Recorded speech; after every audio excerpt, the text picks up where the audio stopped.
Hello everyone, today we are going to learn basic SketchUp tutorial how to paint wall. So as example, I will create simple walls. You can draw the rectangle and then use the offset tools to offset the rectangle. The next, use pulse tools to create walls in this drawing.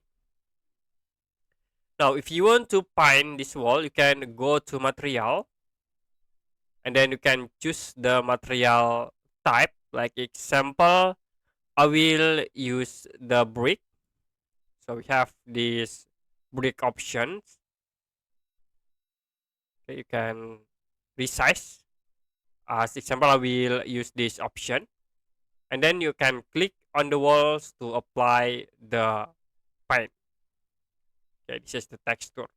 But if you want to set for the color, you can change in here into the color option.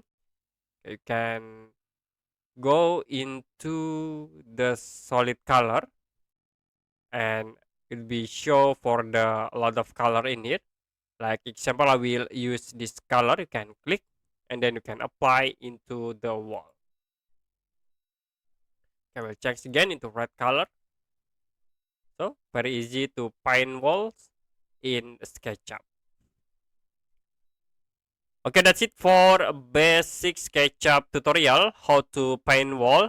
If you have any question about tutorial, you can comment below this video.